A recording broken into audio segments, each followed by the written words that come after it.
Cool. Thanks everyone for joining from the four corners of the world. I was trying to play a game of figuring out in all the languages in which I could salute you. I think it's about 7 of them or 8 of them. But it's very exciting to be here. Robbie is dialing in from Cambridge. I'm dialing in from London, where the weather is surprisingly tropical today. It's pretty cool. And I am Portia AI's co-founder. You're not here to hear about me. You're here to hear about Portia AI. So I'll spare you the intro. But we've been going. We came out of stealth about 6 weeks ago, and prior to that, I held various product and business leadership positions in Amazon, Google, and Stripe. Robbie, maybe like a quick. Yeah, absolutely. Hey everyone. So I'm Robbie. I've been at Portia for a few months now. So joined kind of a bit before we left stealth. I have basically been wanting to build reliable agents and try and get to a point where we can actually do kind of exciting but controlled things with agents. That's why I've moved to Portia. And before that, I was VP engineering at Unlikely AI, if people have heard of them as well. Cool. Thanks, Robbie. So welcome everyone. Please do feel free to ping your questions on the old chat. Whenever one of us is talking, the other will be keeping a close eye to help answer questions or tee them up. So I'm going to share a file which will have some of the code blocks that we're going to use. Should be public access, so I suspect you should not have any problem accessing it. Otherwise, I might just copy the code blocks over. So just to have a quick look, I'll just see to make sure that avatars are starting to show up. Yes, they are. I can see Anonymous Fox, Dingo, Nyan Cat, Anteater. Life is good. All right, let's keep going. Right, so Portia AI, why do we think we're different, and why are we doing what we're doing? My co-founder Emma and I spoke to hundreds of users at this stage and tried a whole bunch of other, low code, no code, all the way to like open source SDKs.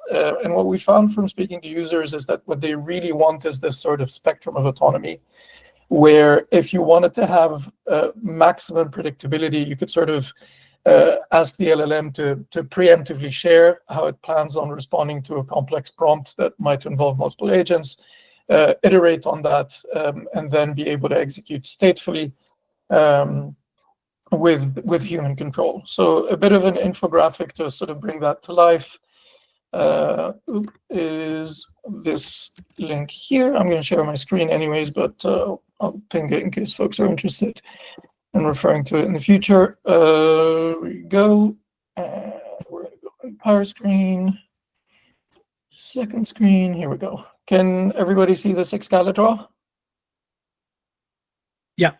All right, great. So this is a bit of an infographic about how it works, right? So you can wire up any tools that you want, and we're going to look today at some local tools, some tools from Portia Cloud. We're going to look at wiring in an MCP server from GitHub. You can even wire in our open source browser tool. And our planning agent will take all of this, and they'll take your prompt. They will take some reference plans, which are your definition of what good looks like, to also reinforce and anchor its decision. And it will produce a sort of explicit plan with tasks, input, outputs, conditions. We're going to see what that looks like in a second. But this gives you full visibility on what the sort of agents, when they get dispatched, are actually going to do and in what sequence, and it gives you the opportunity to iterate. If you wanted to, we also now support the sort of full-on, and we're going to look at it shortly, a full-on sort of explicit planning, where you can use our plan builder interface or abstraction to like literally just hard code or hardwire every step if that's what you want to do. And so once you have this visibility and you have this plan, the Portia client will dispatch a bunch of execution agents to cycle through every step, execute it, and enrich a plan run state, so that if you were to seize the plan at any point, you can just pick up where you left off whenever you need to and no information is lost. We also offer execution hooks that allow you between steps or within steps to define conditions where the execution agent needs to stop what it's doing, share its context in a structured clarification object, so that you can handle this sort of human to agent handoff, provide human input, and resume. And what we're going to see in this session is how this pretty powerful abstraction can be used to do things like handle the provisioning of an OAuth token in the middle of a tool that is, say, API powered, or even sort of do persistent authentication for a headless browser session. So it's a very versatile, very powerful abstraction that you can use. And because it is a structured object, you can surface it through any UX surface that you want. So I'm going to stop rambling about theoretics now and move over to actually showing you some code. But before I do that, because we are going to actually code along, I'll hand over to Robbie just to sort of walk you through some of the steps to get yourself set up on your IDE so that we can code along. Robbie, am I okay to hand over to you at this stage? Yeah, absolutely. Nice. You want to stop sharing screen? Awesome. So as ever, unfortunately, there's a little bit of setup to get our Python projects set up. Probably the easiest thing to do is to follow along the instructions at the top of that code block. So I'll just put that again as a message. But I will go through them as well. We have chosen Poetry as the kind of dependency management tool for this project, but you feel free to use whatever whatever is most natural for you. If you want to use UV, if you want to use pip or anything else, kind of just go for that. But these steps are kind of set up for if you're not sure, or potentially if you're new to all of these kind of dependencies. Hopefully this should get you started. So just as a show of hands, does anyone not have Poetry installed or some other kind of Python dependency management tool? Nice. I will take that silence as kind of agreement that everyone has it. So I will quickly run through the kind of setup steps. So if I just share my screen, hopefully people can see my terminal on the right-hand side. So you can just start with a Poetry init, and that is going to, you want to do that inside a kind of new directory, which is where we're going to set up our repo. And then, to be honest, you can just go with all of the defaults. I'm just going to take this, I remember. You can go through all of the defaults, that'll work. So the name, our version, we don't need a description. Obviously, feel free to fill these in if you like, but we can just go through them pretty quickly. And then we want to add one dependency, which is the Portia SDK. This is what's kind of we're going to be using to actually build our agent. So let's click yes to managing our dependencies. And then we're just going to add this Portia SDK Python. And we're going to take all of the dependencies because we're going to use the browser tool. We're going to do a full tour of things today. And 3.5 is our most recent version. So if I take that, then that'll add that as a dependency. We can skip. You don't need any dev dependencies. And then we can confirm that is all good. Now, I have actually set one up already, which is this project. So I am cheating a little bit. But one thing you want to do just to kind of ease things is you just want to change package mode to false. So if you go to your pyproject.toml and add this package mode false into your in there, then that is what allows you to basically just would not actually bother setting up the package properly. So I'll just flick back to my notes, check I haven't forgotten anything. Cool. So then inside your new directory, I'm actually just going to change back to my my existing one. Nope. There we go. I didn't have a space. And then you can run Poetry install.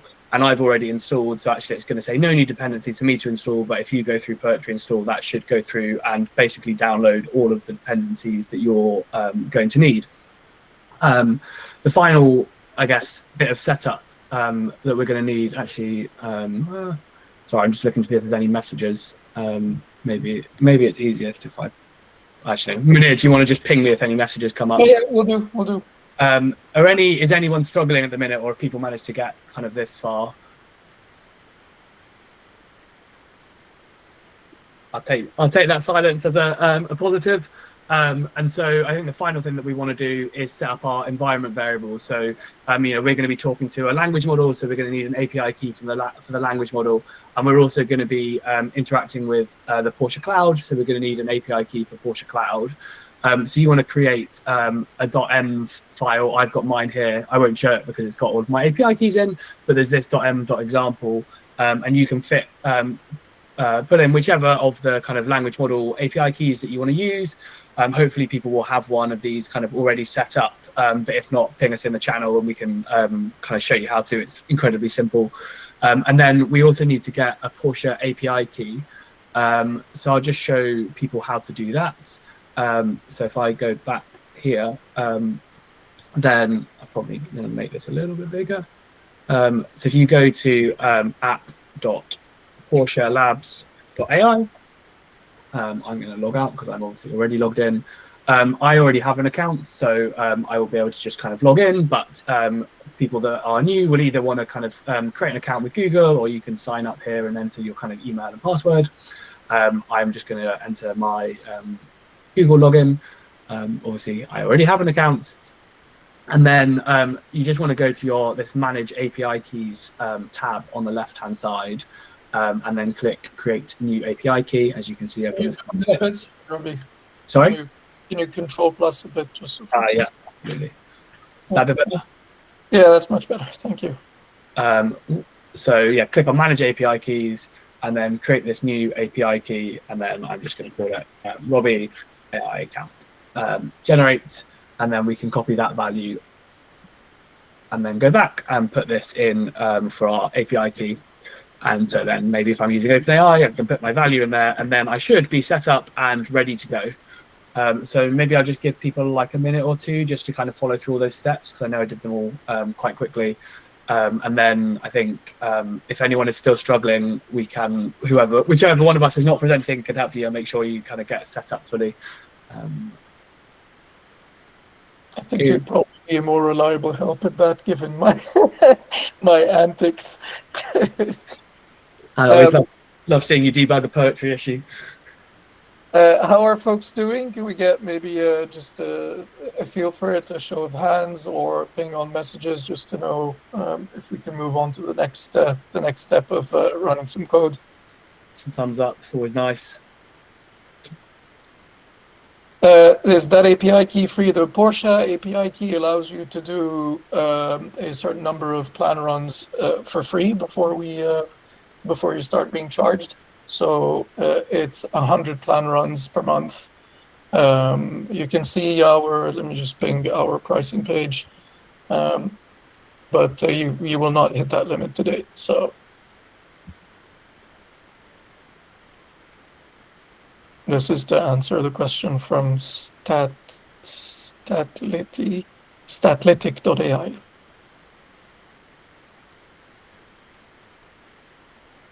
Cool. I am assuming that we are okay to move on to the next step at this stage. Great. Thank you for the thumbs up.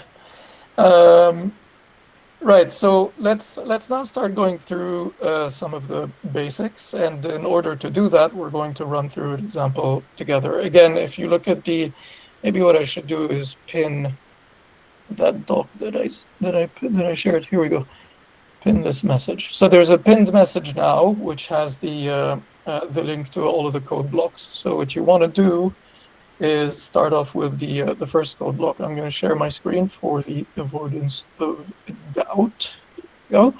So what you want to do is make your way to this code blocks doc and triple click to just copy and paste this whole thing, assuming you have your API keys set up, etc. So let's talk through what is happening under the hood. So within our SDK, you'll have a way to point the Portia clients through its config to the LLM of your choice, the model name of your choice. You'll have the opportunity to even point it to the log syncs that you want, or to where you would like it to store plans and plan run states and tool call logs, etc. All of that stuff is done through the config class, which has a set of attributes. So If you wanted to sort of instantiate one from scratch, you'll get all sorts of attributes that you can specify on here. I'm using a bit of a shortcut here, which is the from default option that basically loads all of the defaults that we have and allows you to override a few of them selectively. Bear in mind that basically any LLM that you can wire up through Ollama can be wired up through this config as well. So you can run however many models Ollama has at this stage, 40 different model providers and all of their model variations. The second thing is the Portia client itself, which is your sort of anchor and interface into the Portia SDK. We'll take that config and it'll take a tool registry. The tool registry is essentially a collection of tools. You can add a whole bunch of tool registries on here and sort of couple them together, if you will.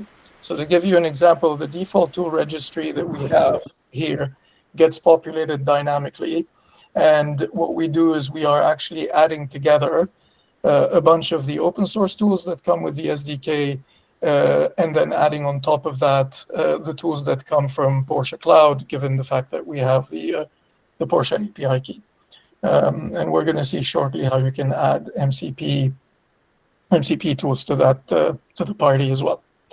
And then finally, within the Portia client, you'd specify your execution hooks. The execution hooks is essentially the way that you choose to handle clarifications when they arise.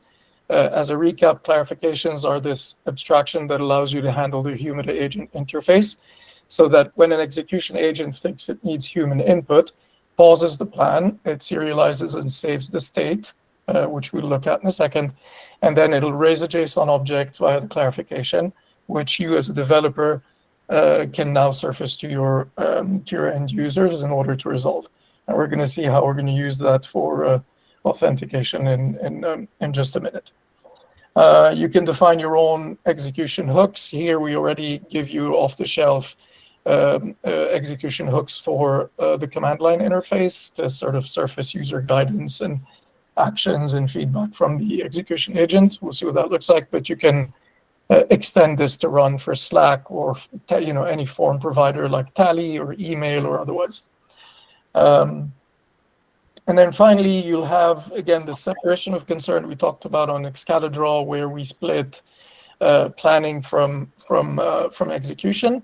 The plan method is what allows you to feed a prompt as one option, and feed a bunch of tools, and you can feed a bunch of example plans to anchor the planning agent on as your sort of desired behavior if you want. And we'll look at some of the other abstractions in just a second. And we're going to look at different ways of doing the planning in case you wanted to be more explicit and predictable in the performance of the planning agent. And then finally, we will use the run plan method to take that plan and ask Portia to dispatch execution agents and work through it. You'll notice here that it says end user. So the end user. So generally speaking, we're really focused on making sure that you can use this SDK to dispatch agents in production. And so obviously, end users are a first-class citizen because in production, you will have multiple end users. You need to be able to discern which user ran which plans. You need to be able to attribute OAuth tokens and headless browser session cookies, etc., to the correct user. And this is what this end user abstraction allows you to do.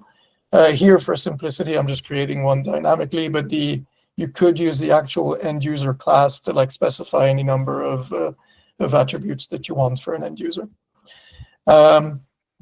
So let's just run this now. I've got it on debug mode so that we can see in detail. I'm assuming that folks can see the font. Robbie, well, how does the font look like? I'd go a little bit bigger if you can. Yeah, all right, let's do that. How's that? Maybe even one more. How's that? That's looking pretty good. Sweet. I can definitely see it. I can tell you that.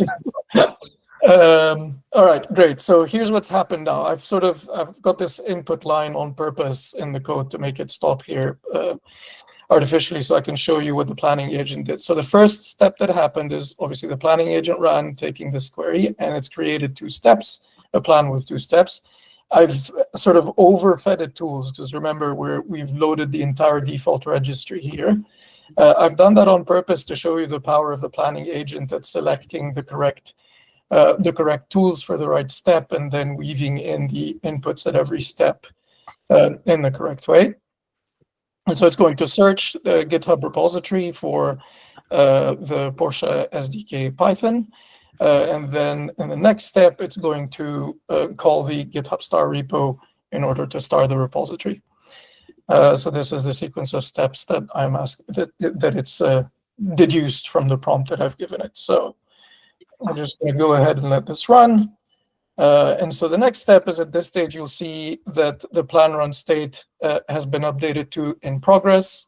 We saw it show up earlier. And now you've got the execution agents are being dispatched to execute every step. Now notice what's happening here. There's a pause in the plan run state, and it's moved to need clarification because we have encountered the need for authentication in order to use the GitHub APIs and the GitHub tools in general.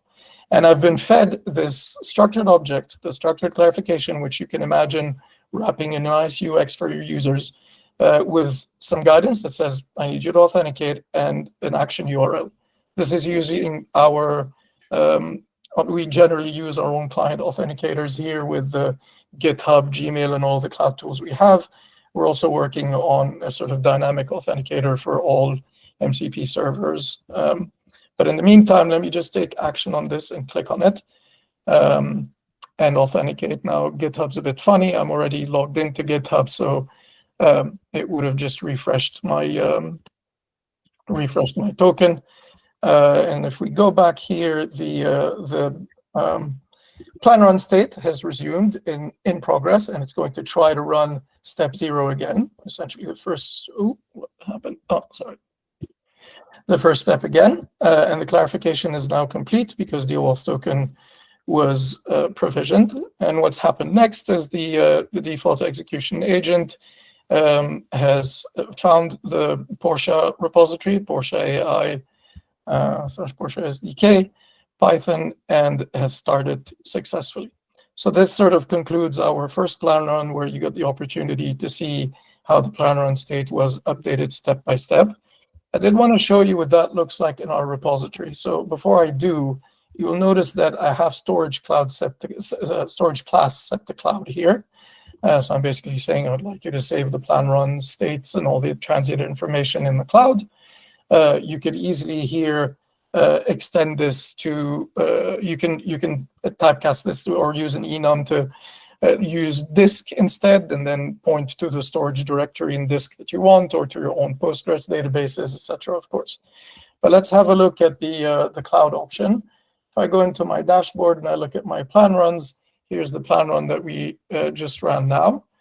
As you can see, the input that's been provided here, you can see the output, the final output here. You can see the input I provided it, which is, I'd like you to start this repo. You can see the 53 tools that I mentioned. This is all of our cloud tools, in addition to the local tools. Again, just to sort of show you the fact that it sort of is nonplussed by the length of the tool list, and still able to pick the right one. And here you can see the plan run state. And in the next run, what I might do is actually just pop over to the dashboard so you can see how it updates live, because it's pretty cool. And you can see the clarifications as well. So you have this full auditability on the plan run, which in particular for regulated industries is extremely helpful. And you've seen how the plan was sort of saved and then statefully resumed once we actioned this clarification. So that was the first example. Robbie, did you see anything come through from the messages? Should I pause for a second to answer a few questions? There wasn't anything that came through on the messages, but I've just put a message out myself to ask how people are getting on. I think it's probably good for us to have maybe a minute or so pause just to check that people can get back up to speed. And we'd definitely love to hear if anyone's got any questions or thoughts from having gone through that.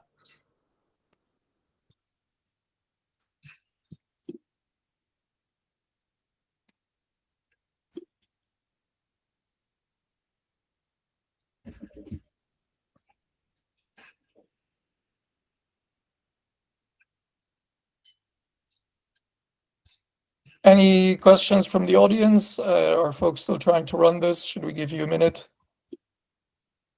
So someone's asking for the code. Let me just, I think the code is pinned.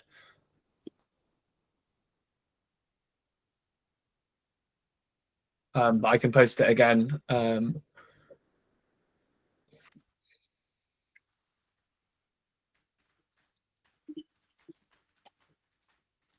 Would you like? Let me just quickly do that, Robbie. There we go. Oh yeah, okay, thanks. I did pin the message. I don't know where that shows up when a message is pinned, but I tried to pin the message that has the docs in it. It's at the top of the chat. Okay, got it. Thank you, Jerry.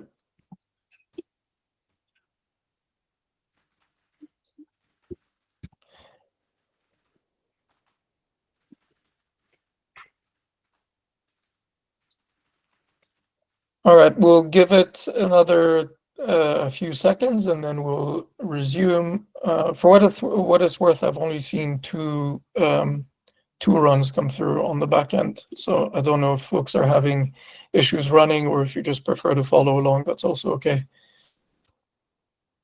I guess in the messages we have Statalyticae asking that they're building an AI agent that can do the job of a call center. So an agent, I assume, picks up the phone and then kind of responds in a conversation.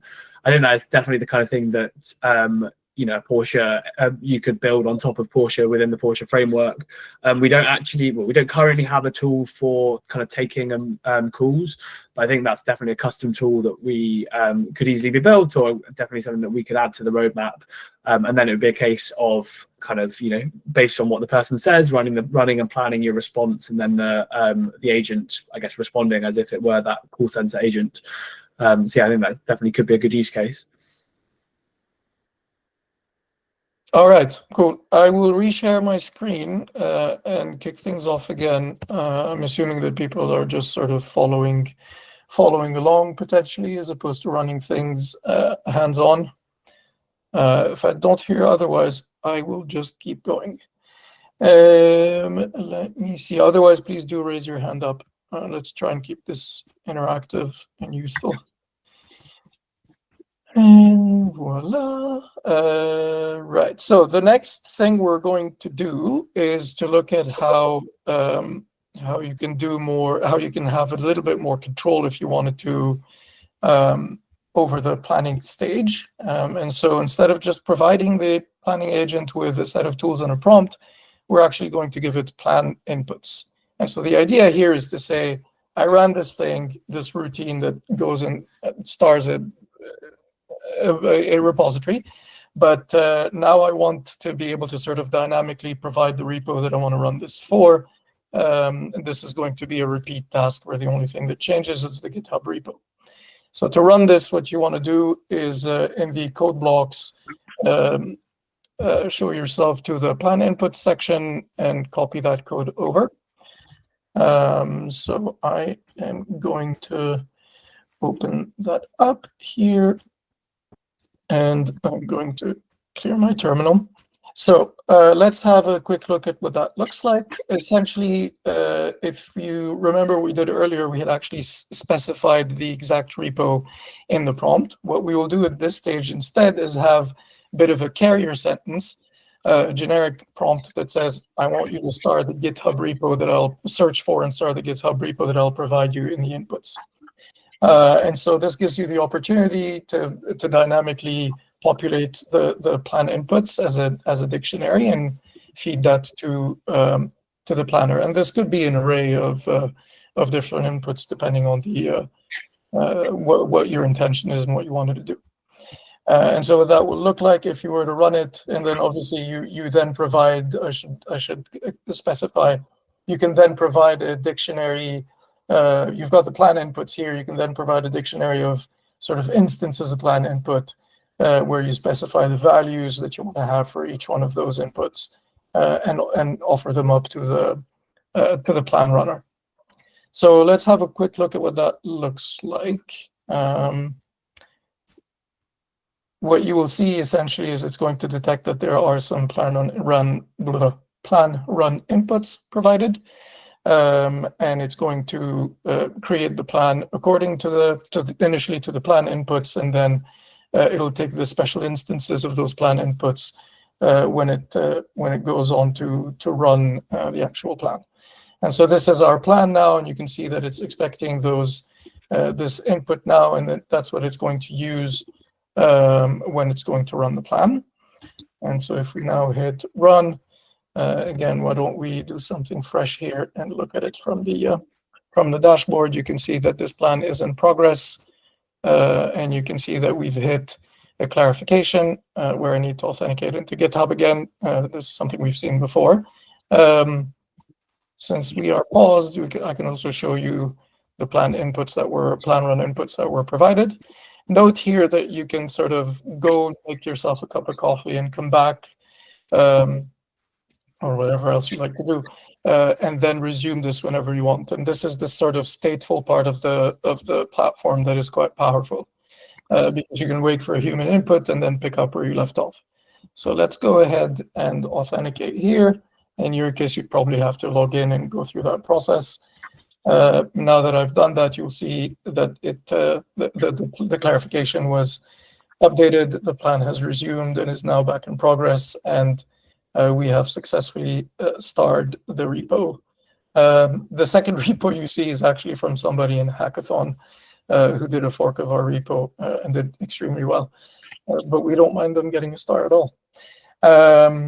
So there you have it. This is what it looks like if you were to run this with a sort of plan run. The third option you have, if you wanted even more predictability with your with the way you build your plans, the way you define your plans, is to use our plan builder interface. The plan builder interface is let's have a quick look at that. The plan builder interface essentially is instead of providing a prompt, what you do is you use the plan builder, and it's a sort of recursive method where you provide your prompt, and then you can construct every step. And for every step, you can say, what is the task? Which tool do you specifically want to use?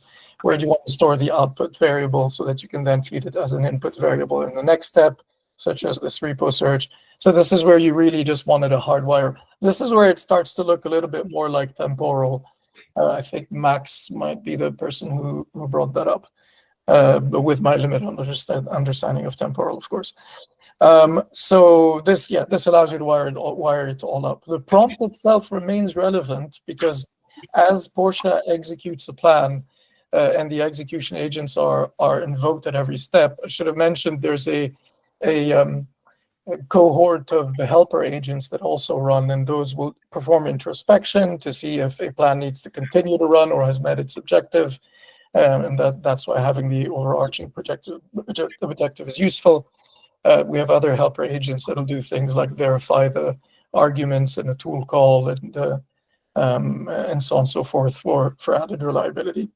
So I'm limiting this code to like just building the plan because I just wanted to show you how that's done. But the plan run itself will just sort of be the same thing you've seen before. So if I just go ahead and run this one with the plan builder, you're basically going to see as an output that it's created a plan that looks fairly similar to what we've seen before. It's using only 2 tools just because we've specified only 2 tools. Using our explicit plan builder, and it's sort of put it all together. One more thing before I hand over to Robbie here to mention is the user-led learning. And so what you've seen so far is that you can use the planning agent. You can feed it a prompt. You can feed it tools in order for it to plan. What we heard from our users is that they wanted to make sure that they had a way of letting the planner know what good looks like. And so if you were in the Portia dashboard, you will notice, I should have continued sharing my screen on that one. If you look at the Portia dashboard, you will notice that plan runs have, whoops, let me go back in. You will notice that plans have a sort of thumbs up thing on them. And so if the plans that you like end up becoming part of a superset of plans that every time the planning agent has a new prompt it's working through, it will fetch semantically similar plans, and it'll use those as example plans and sort of multi-shot prompting to improve its reliability. And we've had quite a bit of luck in improving the performance of our planning agent with that. I mean, if you wanted to actually look at the gruesome details of that, you can look at our user-led learning feature, and you can see that actually for some like really long processes with very simple prompts, you'll see that the planning agent behaves in a far more predictable way. So it's another way that you can improve the reliability and predictability with Portia. I'll pause here for a second and see if there are questions from people in the room. We're doing well on time, Robbie, so we can pause here and take a few questions before we continue. Yeah, I think there's a really good question from Statalytic about how Portia compares to Crew AI, Autogen, Landgraph, and NAN, which are all good studios. And I think it's a really interesting question, and particularly like when you're kind of new to these frameworks, it's difficult to work out exactly like how the different pieces fit together. But I think the frameworks are all like fundamentally like a little bit different and are filling slightly different niches. So on the kind of like Crew AI and Autogen side of the spectrum, you've got a much more like you just give the agents kind of a task and they go off and do it. So there's no kind of, or often no pre-planning. They kind of basically do a more kind of reactive cycle where they try a thing and then they go back and see if they achieve what they were trying to do, and if not, then they take another step. And so what you often find is that they can very easily get kind of knocked off course, or errors can start propagating as they're trying to get from here to here. They start in a good direction but slowly kind of like wander off. I've seen people calling that the kind of like prompt and pray approach, because you're very much just leaving the language model itself to try and figure out how to get there, which is fantastic in some cases, particularly in cases where maybe like your reliability isn't like your biggest concern, but you just want to kind of give as much autonomy as you can. And I think Crew AI and Autogen could be really good kind of choices. I think Landgraph is then fully on the other side of things, where it's you build up a graph statically in code, and then you force your agent to kind of just run through that code. A lot of people wouldn't even call that an agent; they would just call it a workflow, as the kind of just linking of steps, some of which are language models. I think for like a lot of people that run Landgraph, it is a way of actually running things in a controllable and reliable way. But there's a lot of complexity to building things in Landgraph. You generally need like quite like strong kind of AI engineering skills. There's a lot of prompt engineering. It takes a lot of time. Integrating all of the different steps is tricky. And so the aim for Portia is for us to sit in a kind of like middle zone between the two, where we have this kind of explicit planning, which gives you the reliability and the controllability that you get with something like a Landgraph. But you can do it with kind of natural language prompting with our planner, rather than having to kind of go into the depths of Landgraph. And so hopefully it's kind of that ease of use of Autogen and the reliability of Landgraph. You also mentioned N8N, which I have to admit I haven't used loads of, but I think that's primarily a kind of no-code, or at least low-code agent builder. So you're generally like dragging and dropping things within a UI, whereas with Portia, we're very much aimed at kind of developers building kind of agents within their existing software, integrated with tools, that you might have APIs and you want to do that, and basically giving you a level of customizability that you can't get with a kind of no-code tool. Munir, I don't know if you've got anything to add to that. No, you've covered it really well. I'm also conscious of time. We're happy to elaborate on some of that stuff when we get to the end of the session. Awesome. Cool. So I guess, sorry, you go, Munir. No, you go. Your turn. What I was going to say. Nice. So I think Munir has kind of gone through a lot of how we might kind of extend on our planning, and I wanted to then take the chance to go through like a bit more depth on our execution, and also show off a few of the more kind of advanced features within Portia. So the first thing I was going to ask is, how many people here have heard of MCP or are kind of aware of what MCP is? Maybe like a hands up or a thumbs up if you're kind of comfortable with MCP. Nice. So we've got a good few thumbs and hands up, but I guess just for the benefit, I suspect there's quite a few other people that may be new to MCP as well, or have maybe heard the acronym MCP but aren't fully comfortable with it. So just to kind of go through like a little bit of a deep dive, the MCP was this protocol that Anthropic introduced that is basically a uniform like interface for attaching tools to language models. So a lot of people have kind of referred to it as like the USB-C of agents. So in the same way you can use your USB-C to plug in all kinds of devices to your laptop or your computer, actually MCP allows you to attach all kinds of tools to your agent. And so MCP, like, it actually came out at the end of last year, but really it took a couple of months for it to catch on, and then it has been absolutely on fire since kind of February this year, maybe a bit earlier. And so we see a huge number of kind of API providers that are producing kind of MCP servers, and that allows you to like plug your language model into all of these different tools, and it's really like unlocked kind of huge potential for people building agents. So something that we are like super excited about. It's still pretty early. And a lot of these are kind of still based around a kind of like local language model use case. So generally you kind of run your MCP server locally. There isn't a lot of auth, and it's still like pretty early days on that kind of stuff. But actually, that's all the things that are being developed at the minute. There's some very active conversations around adding auth. And actually, I think particularly like that is the thing that we are really excited about. If we're going to be running agents kind of reliably in production, we need to make sure that we're handling authentication well.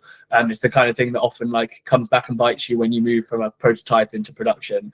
So we're certainly trying to help push that forwards. So I was going to start off by kind of showing you how to integrate an MCP server into Portia. Fortunately, it is actually super simple and just a few lines of code. So maybe if I'll in the GitHub repo, but this time rather than using the Portia provided GitHub tools, we're going to use the GitHub MCP server. And the way that we do that is we have this MCP tool registry. So you may remember that Munir was just using our kind of like default tool registry. This time we're going to introduce a new tool registry, which is the GitHub tool registry. The way that this is set up is it takes a Stdio connection, and essentially this is going to start a Docker container inside, bring up the Docker container, and it's going to interact with it through this standard IO. And we are going to need to create a personal access token in order to do this. And that's because, if we're going to want to interact with things like as if it was for the agent interacting on our behalf within our GitHub, we're going to need to give it access to do that. So I'm just going to actually quickly stop sharing and get the link to get that personal access token. Nice. Here we go. Then, cool. So now if I just share again,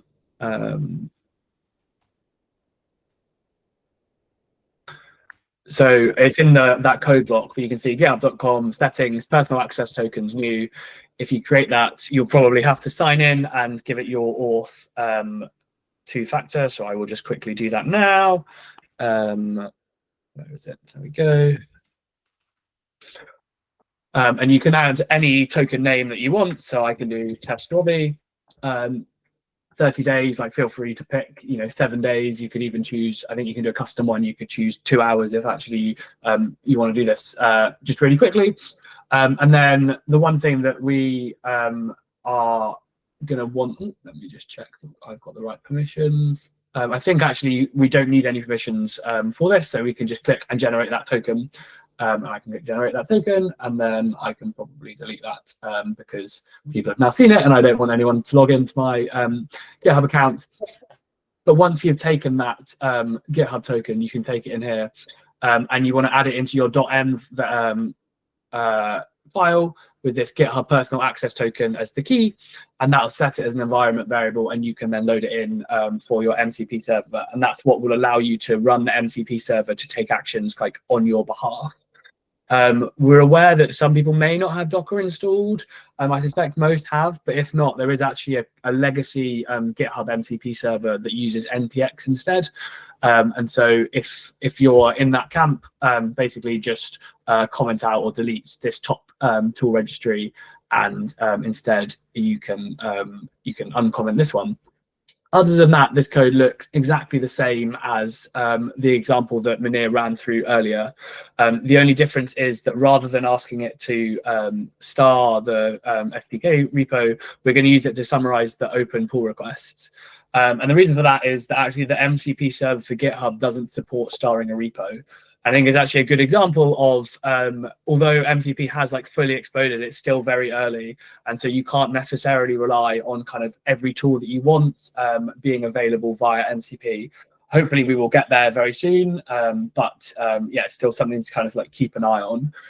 So if I now run through this, so I can do poetry run Python, and then I'm going to do example MCP. This code is doc. Yes, hello. So sorry to interrupt you. It is worth just pausing for a second to explain that you can also do an SSE connection if you wanted to, and that this is sort of where the world might be going. Yes, exactly. I think that kind of adds the potential for two-way connections and actual just secure connections. This standard IO connection is something that I think is really useful for kind of development and also this kind of local use case. But actually, when you start doing remote execution, then I think that SSE connection becomes really important. I think particularly we'll move to a world where rather than us having to run our own MCP server, actually GitHub will host the MCP server for us and we can just point at that. But that isn't quite kind of widespread at the minute. I think Anthropic released support for this with the first kind of 10 providers about a week or 2 weeks ago. And so this is really hot off the press, and hopefully it's something that will kind of really catch on. I don't know if you had anything to add, Munir, on the SSE. I was just going to say there's a useful infographic in the blog post that I just shared, which is one where we sort of explain how we use an MCP server from Stripe to do a refund agent. And you can see how clarifications make that particularly predictable and therefore safe. That might answer some of the question around how we're different to the other frameworks. But you also get to see sort of the different options to connect, whether STDIO or SSE. Exactly, and if you wanted to use SSE, you can just do MCP tool registry from SSE connection, and it looks very similar to what we have here. So if I just run that example, maybe pull that a bit wider so people can actually see what's going on.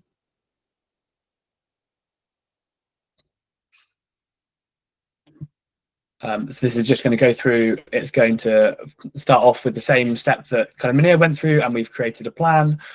So what our plan is going to do is we're going to list all the open pull requests, and this is going to use our MCP tool. So you can see that it gets this MCP prefix, and that the way that this is going to work is our Portia is going to reach out to the locally running MCP server, which is then going to make the request to GitHub on our behalf.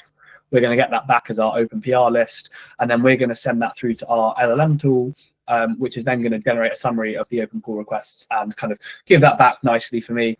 You can imagine that there's all kinds of workflows that you could like build on top of this.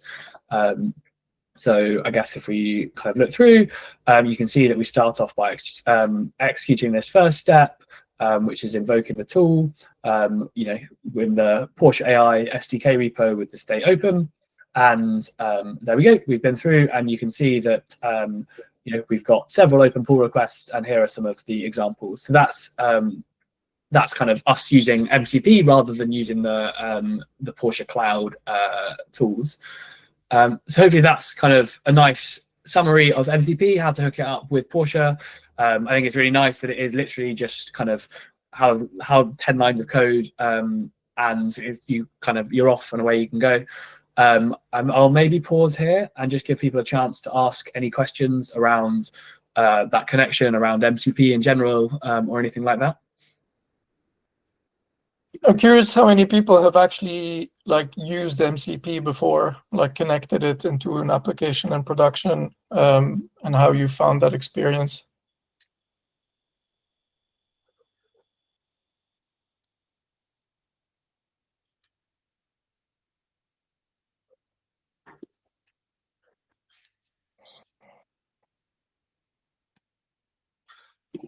You want to answer that, Max? Sorry, Robbie, go ahead. Yeah, it's a great question, Max. So why do we have to generate a token for the MCP case? Why didn't the OAuth way work there? And this is basically another case where MCP is still very early. And so auth for MCP is still very much in its like early phases, and that GitHub server doesn't have OAuth kind of implemented. But there is auth that is being has already been added to the standard, and people are slowly working through and updating all of the MCP servers to use auth. But at the minute, that MCP server doesn't have OAuth, and so the only way to authenticate is through that that token. And I completely agree that OAuth is a lot more secure and really is the way that you would want to be doing this in production. And that's where I think we want to see MCP going to do this reliably. Thanks for the question, Max. Yeah. Cool. So maybe we'll go on to the next thing, which actually I think is something that I am super excited about, which is using browser tools within Portia. And I think when we were first kind of developing the browser tool, I was thinking actually like it feels a bit weird for agents to be using browsers. Shouldn't agents be using APIs? Like, why are agents talking to the web like in a kind of a visual UI that is designed for humans? But then actually like talking to people about like the various use cases for it, and there is so much that unlocks when actually, rather than having to like build new tools, build new APIs, the agents can go and just navigate the world in the same way that kind of humans navigate the internet. And so I don't know how many people here have heard of browser use. Any thumbs up? Anyone heard of browser use? I guess browser base you'll probably get more thumbs up for. Maybe browser base. Oh, exciting. Well, potentially it's in that case, it's going to be a bit of an introduction to people, and hopefully it's something that people are going to find super exciting, because I think particularly browser use really allows us to kind of navigate the web with an agent in a way that wasn't previously possible. So now we're going to go through that same star GitHub repo example, but rather than using our GitHub tools, rather than using an MCP server, we're going to use a browser tool to actually navigate to that, navigate through GitHub. We're going to log in through GitHub using Portia's clarification flow, and then we're going to star the repo. So I will. Sorry, Robbie. Let me maybe just quickly show. I should have thought about this sooner. Sorry. Let me just quickly show a bit of an infographic on it so that it makes more sense and we can talk to that. Nice. Yeah. Do you want to just quickly walk through it, just explain how the sort of versatility of clarifications in this this context, for example? You go for it. You've seen that diagram. So basically, we do. This is obviously it is an open source tool, so you could run through the code if you wanted to. But we essentially use browser base for the infrastructure that will run a headless browser session remotely. And we use browser use on top because it has a really good way of navigating websites both visually and via parsing of HTML with LLM smarts. And so basically, we wrap all of that functionality in our browser tool. And when the browser tool is called with a task, it's going to start a remote browsing session in browser base. And when it detects that it needs a login from the user, what it does is it's going to save its the state of the session within the plan run state. And again, here it's going to save and serialize the plan run state and raise a clarification, which as a developer you can now share with a human. And that clarification will include. You saw earlier that our action URL in clarifications used to be an OAuth link. In this case, it's a browser-based hosted web session, and when you click through on it, as you'll see in a minute, when Robbie demos it, you'll be asked to directly log into that particular website. So you're never sharing your credentials with another third party, you're typing them directly into the website. And once that is successful, the session is saved, and the state of that session is passed back within the plan run state to the Portia client, which can now resume the session in a signed in state. This persistent authentication in a web session is something that we're particularly proud of being able to figure out. You're welcome to sort of put it through the ringer and see if you can break it, but we're particularly chuffed about it, and we're just going to show you how that works in a second. So I'm going to stop sharing and let you take over, Robbie. Nice. Actually, maybe I'll just dive into a question from Max first. Can you explain how it's decided when a clarification is needed? So I think there's kind of like two main areas of clarifications, particularly in this browser case. So the first one is, if it's not clear what the task is that you want to do, we actually have an execution agent under the hood that is working out the underlying task. So, for example, if you said, can you go and look up Robbie on the internet? The agent is probably going to decide that actually it doesn't know which Robbie you're talking about. Are you talking about me? Are you talking about Robbie Williams? Are you talking about someone else with the name Robbie? And so that's probably a good example where we would raise what's called an input clarification, and we would ask the user, or whatever kind of method you have for resolving that kind of human in the loop feedback, we would get that, and we'd ask them which Robbie they're searching for. Then kind of inside the browser tool itself, once we've worked out the task, let's say we're looking for Robbie Williams' IMDb or something like that, or Robbie Williams is out Spotify, then the browser tool is going to navigate to Spotify, and then when it finds that there is a page that it wants to get to, but it can't because it needs a login, that's when basically we have built the LLM, the browser tool, such that it will then hand back over to the user to do that login. So it's about the, I guess, some of that is the way that, a lot of it is the way that the browser tool has been built, is to allow it to kind of hand back to the user when it notices that it needs a login. Nice.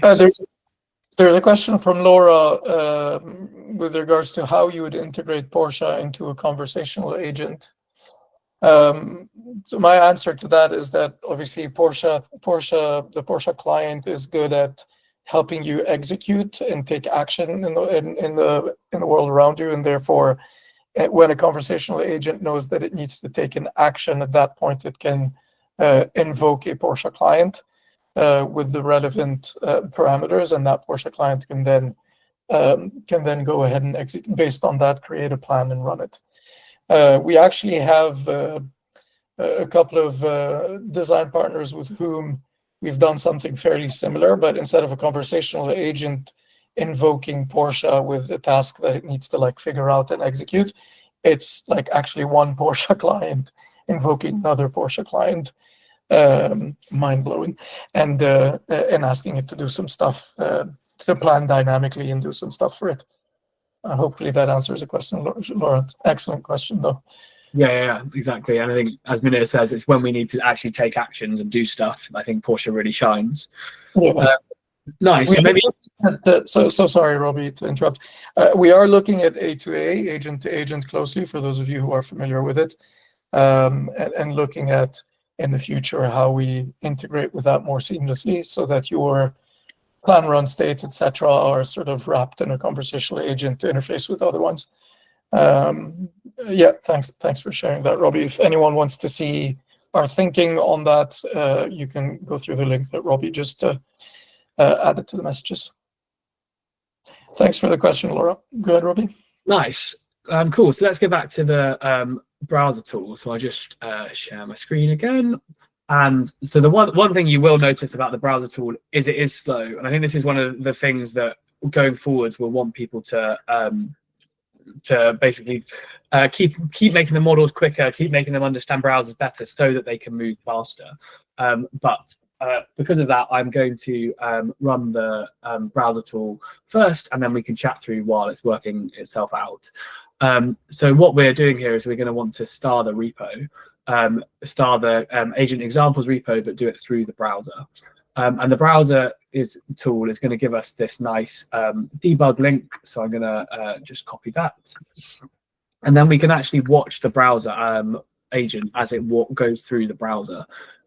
So we can connect here. This is using browser base as the browser under the hood. And hopefully you can see that its first step it's going to do is it's going to open the GitHub homepage. So it's going to take a little while it does that, but hopefully we should see that happen. It believes it's opened a new tab with GitHub. Let's just check that again.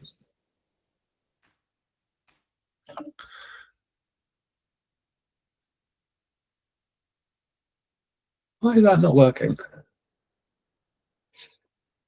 It certainly believes that it is going through and doing this. Have you ever seen this before, Minette?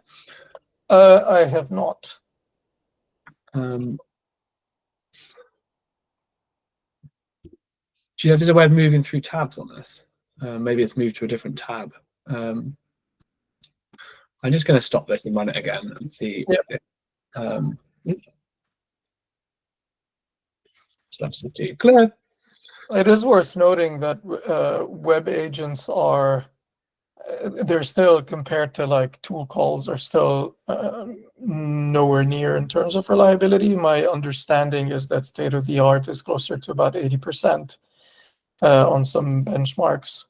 So it's still, as a technology, it's still work in progress, still a bit brittle. Absolutely, and where you can, I think definitely using tool APIs and tools is definitely the way to go, but there are kind of things unlocked where maybe there isn't an API. Lots of things are hidden behind browsers that have functionalities that you need, and so actually that's where this kind of unlocks a lot.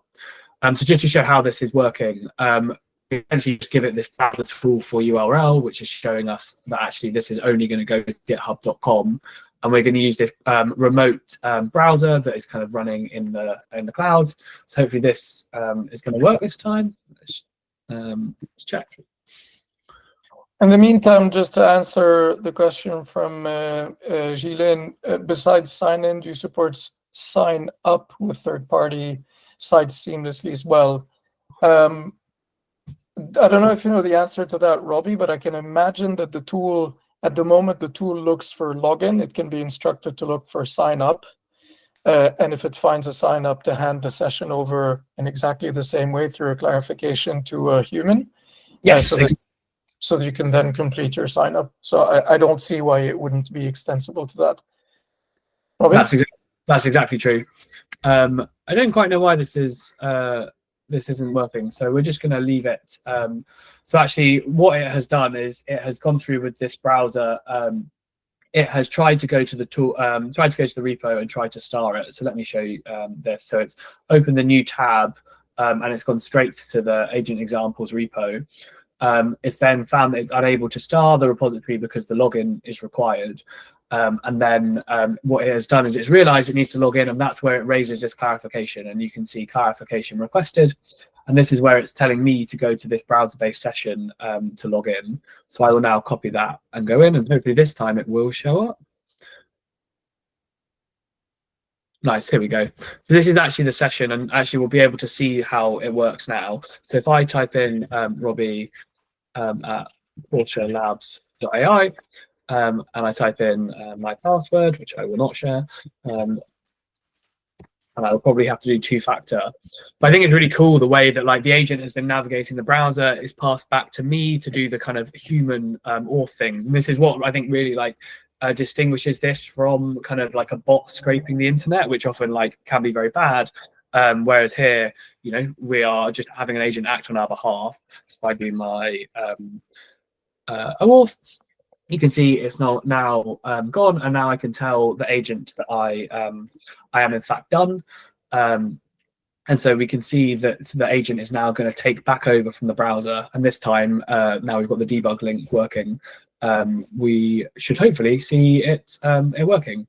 So you can kind of see how it navigates.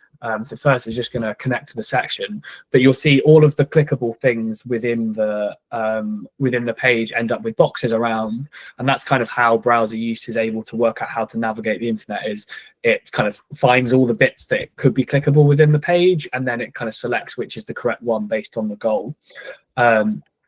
So you can see, I think it was maybe an issue with the tabs earlier, because you can see there was something about the repository is open with the tab. But here you can see is how browser use is navigating this page. It's having a look at all of those different elements on the page, and it should work out that element 28 is what it is going to want to interact with. And you can see that actually it realizes that no further action is needed.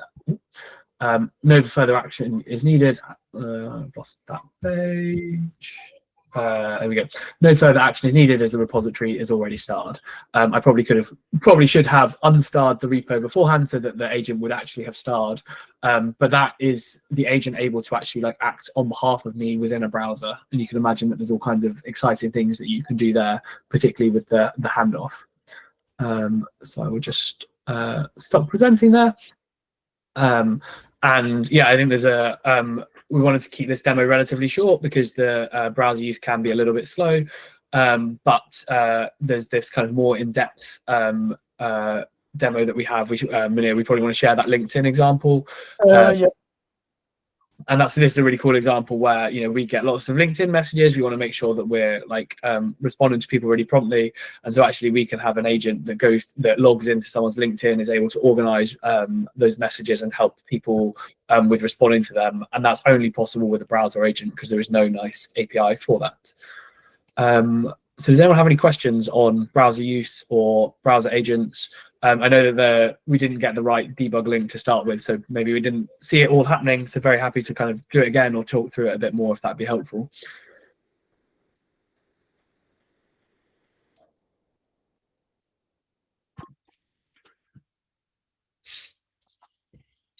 How did people get on? Did people manage to follow the code through? Thank you very much, Rebecca. Max is asking, wonder about the security model there. What's the life cycle of that browser-based session in which the user is authenticated? Can anyone with a URL connect to it?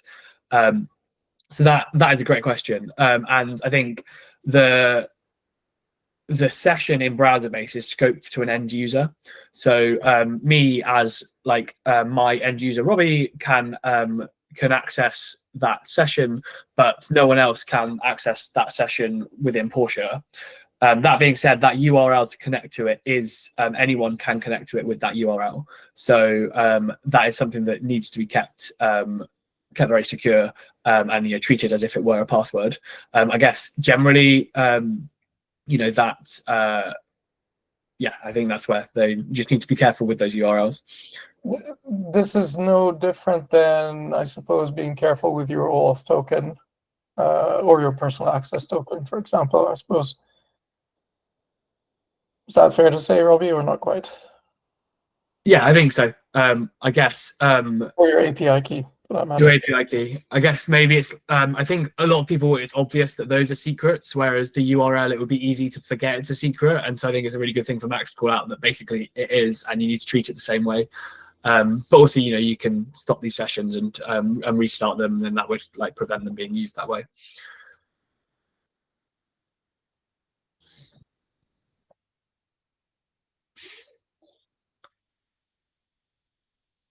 Amazing. So I guess we've got about 10 minutes left. Does anyone have any more broad questions? Anyone still wondering what Portia is? Anyone wondering like why they might want to use Portia? Or is there any bit of Portia that people want to kind of dive a bit deeper on in the last 10 minutes? Would love to hear from people, like, what are you building with AI at the moment? Where are you struggling? You, like, candidly, right? We're 6 weeks in, like, where do you think we should focus? What do you think is missing? Like, this would be amazing for us to hear. And if you don't want to sort of be what's the word? Be put on the spot, like to sort of talk, maybe just ping on the messages. That we just love to hear the feedback since we've got some spare time.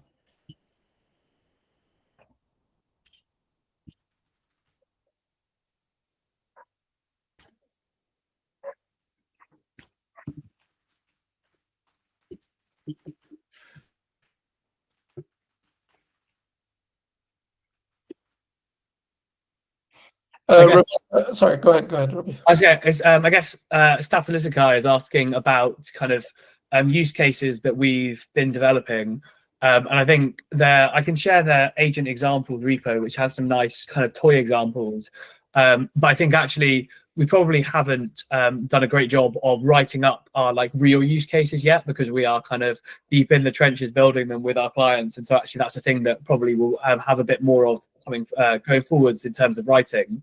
But really happy to kind of chat about them now. So I think some of the like really exciting agents that we've been building are we've been building agents around the kind of KYC and KYB, so know your customer, know your business agents. So agents that can find someone, do research, work out whether someone is a goodie or a baddie based on your criteria of goodies and baddies, and kind of whether they're a good person to do business with. We've done some kind of like accounting use cases where kind of data entry or like data research and then data entry, actually the agent itself can go and do the research, retrieve all the documents, retrieve all the kind of pieces of information that you need, collate them together, and then provide them to the user to verify. I think that's a pattern that we see a lot, is people wanting to go and do like most of the job that as an agent, but then just have the human like check at the last minute that actually they're happy with it and kind of go and basically review it. I think that's working really well for people. Another kind of exciting use case we had was with within fintech around kind of a financial personal assistant that is able to actually like assist businesses with like running their finance departments, taking like some of the like really boring repetitive workload off of their finance people and onto our agents that are really happy to do it. I don't know if you've got any more use cases you want to chat about, Munir? I mean, there is a use case that has to do with code debugging as well. Oh, nice, yeah. All right, so essentially it's an implementation that enriches a Datadog instance where essentially the agent will monitor for new issues raised in Datadog. It'll then look through code changes that happened recently and that it thinks might be relevant through your GitHub commits. It'll look through the internet to see if it can find a similar issue, and then it'll synthesize and post a comment on that issue with its root cause analysis, essentially. Yeah, I think that's a really exciting one. So just, I guess one of the other questions from Z was, do you have anything to show how a user can interact and show yes/no, which direction the execution to branch A versus B? So I think this is a kind of like question around like, you know, it's very easy when you have a straight like plan where you just want to do every step, but some more complex workflows have a kind of like have conditions. So like if you know, if this is true, go and do this. If this is true, like skip this. If this is true, do something else. And the way that we handle that within Portia is we actually have conditions. So we didn't actually choose to show that in the demos today, but one of the things that you can have on a plan is you can add a condition that says, you know, and it can be anything in natural language. Like a classic one is like, if the user isn't logged in yet, log them in and then do something.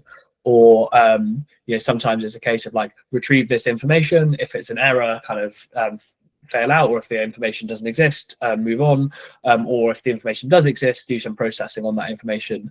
And I think I can probably find the docs on that those conditionals within Portia. G,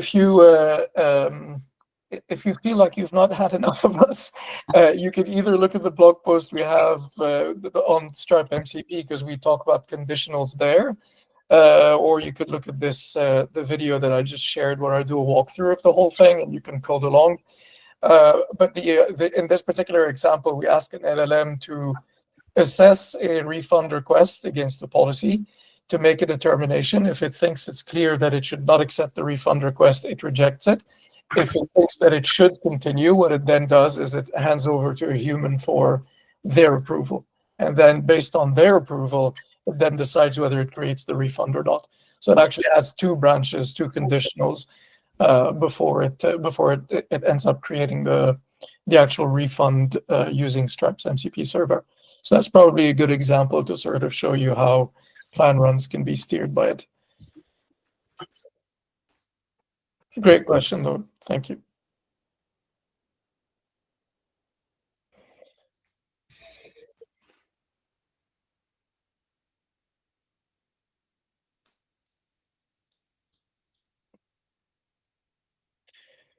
Let me have a look to see if we might have missed any questions. Sorry.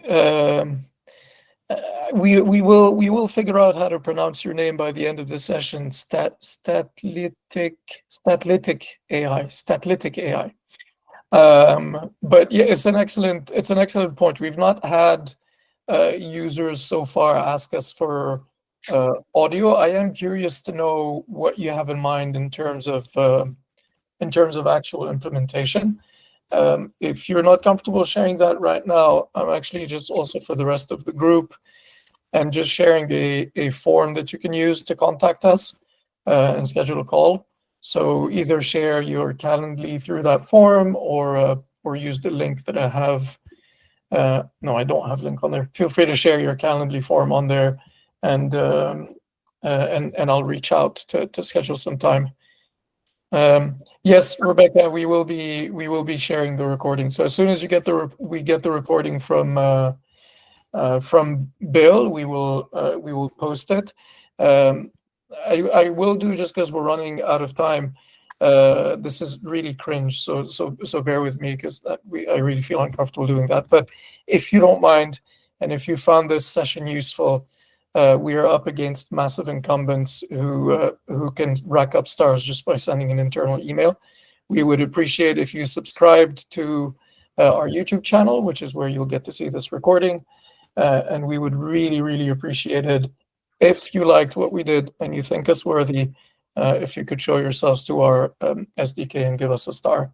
It goes a very long way in terms of helping us raise visibility on the work we're doing.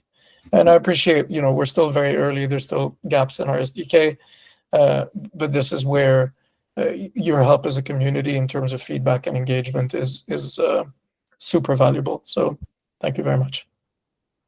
And just to add one more thing on Statisticai's point on the audio AI agents, I think we haven't got around to adding kind of tools for this yet. But we do have some really nice, we do have one really nice use case already with a kind of audio AI agent, which is in our agent examples. So I'll just share that, which is a kind of AI research agent. And we run this every day internally. And it basically does research on what are the latest AI news. It creates a kind of written summary, but it also creates a podcast. So every day on our news channel, we get a 2-minute podcast with kind of Portia related news. And that's kind of just using a really simple kind of podcast tool to create the audio. You could very similarly choose to kind of create an audio in tool, using Gemini or 11 Labs or whatever kind of audio provider you want to use. And so I think actually, I would love to add kind of tools to do this really easily within Portia, but for the minute you can still do it, but with some custom tools. There's a question from apologies if I don't do your name justice, Damodar, on Portia helping around creating agents which can build other agents. If what you mean by building other agents, generating code to write other agents, you can build a tool that you can build a tool or interface Portia to a code generator where you give it you sort of give it the parameters for it, I suppose, to generate that code as one way to do that. So the platform itself is not meant to generate code itself, but you can obviously wire up tools that do.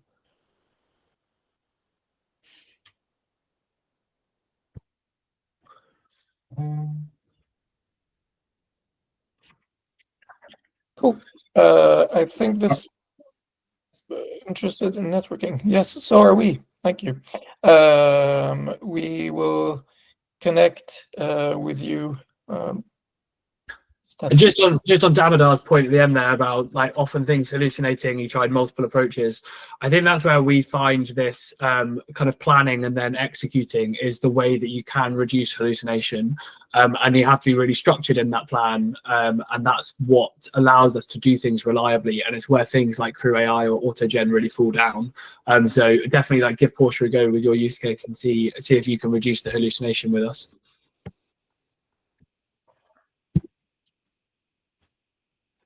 Bill, do you know if we get the transcript from the messages as well? Just because a bunch of people posted their LinkedIn's, and we'd like to be able to just follow up with them. Yes, I can share the transcript and also along with the recordings, so they can follow along. Thank you so much for doing that. And yep. I think we've covered everything we wanted to cover. Damodar, so would we. So please do feel free to get in touch. I will one last time overcome the cringe effect and ask. This is our GitHub repo. If you like what we've done, if you think us worthy, a star goes a very, very long way in helping us raise awareness of who we are and therefore getting feedback and getting better.